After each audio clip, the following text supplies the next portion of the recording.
Staying on that international front, our next pro-life story takes us to London. A British pro-lifer seeks to overturn a prayer ban outside of an abortion center. In early July, the High Court of England and Wales ruled a buffer zone outside of a London abortion facility is legal.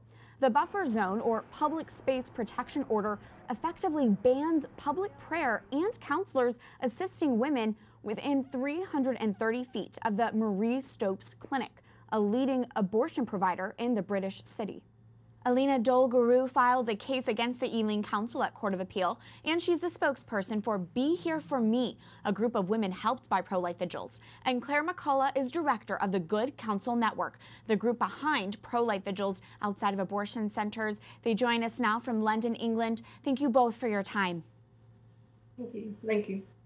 Alina, you say you have personally been helped by the pro-lifers outside of the Marie Stopes Abortion Center. Can you give us a brief summary of your story? At that moment when I became pregnant, I was in a relationship and I was working as a nanny live-in. And I knew once my employer found out I was pregnant, they would tell me to leave the house. And that happened at the end. The employer found out I was pregnant. And they told me to leave the house, so I ended up homeless. My boyfriend, when he found out I was pregnant, he didn't want the baby. He just turned away, and he put a lot of pressure with me, with his family. I didn't have any support from friends, so I was alone in this situation. I rang the Mary Stopes and I asked help from them. I told them I'm not looking for an abortion. And they told me clearly that the only help they can offer is only abortion. And I didn't have any other choice than to get the abortion. And I booked an appointment with them.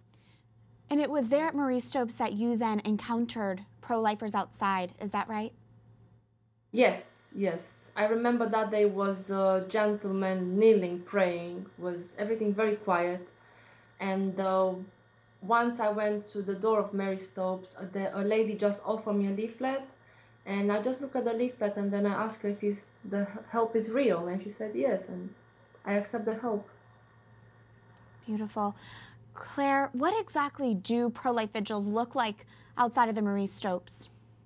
Well, just as Alina has described them, we have somebody praying at the gate offering leaflets to women entering, and there'll be one or two other people praying away from the gate, just praying for the staff in the clinic, for the women, for the children, and for everyone involved in abortion. Beautiful. And Alina, to be clear, you said yes to life. And how old is your child today? She's 6 years old. Incredible. Claire, Bishop Philip Egan of Portsmouth said he is deeply concerned by the imposition of no prayer zones. What is the implication here when it comes to prayer? Well, it's really scary, actually. I mean, the council in Ealing have banned prayer for the length of a road that's about a quarter of a mile long. Nobody's allowed to pray about abortion on that road. No kind of prayer is actually allowed by the law. Silent prayer is technically banned by the law. We're not allowed to disapprove or approve of abortion on that road. Offers of help to women are seen as being in some way disapproving of abortion, so they're banned. There is a tiny square of grass that we can stand on about 150 meters away from the clinic, and we're allowed to have a small poster there, but that means that we're not actually seeing most of the women entering the abortion centre at all. If Alina had been going in that day, we wouldn't have met her and we wouldn't have been able to offer her a leaflet. Just to look at the bigger picture here, this is happening in London, but what are the potential repercussions of this case? Why should our viewers outside of London be paying attention to this? Well, there are at least 8 other councils that are looking at bringing in a PSPO or a buffer zone in their area. Some of them have already had consultations, so they'll be looking at bringing them in immediately. Lambeth is the next council that's definitely considering a buffer zone. And the evidence that they have, evidence against the vigils, is even less convincing than the evidence they have at Ealing. I mean, there is no evidence of any wrongdoing. And if they were banning the things they were claiming we do, like calling women murderer, which we do not do, blocking the pavements, if they were bringing in a ban for those things, no one would object. But if they think that's the problem, why are they then banning prayer and an offer of a leaflet? So we need the church behind us to stand up, and we need the lay people in the church to stand up. And finally, Alina, I understand you've started a crowdfunding campaign. Can you tell us about that?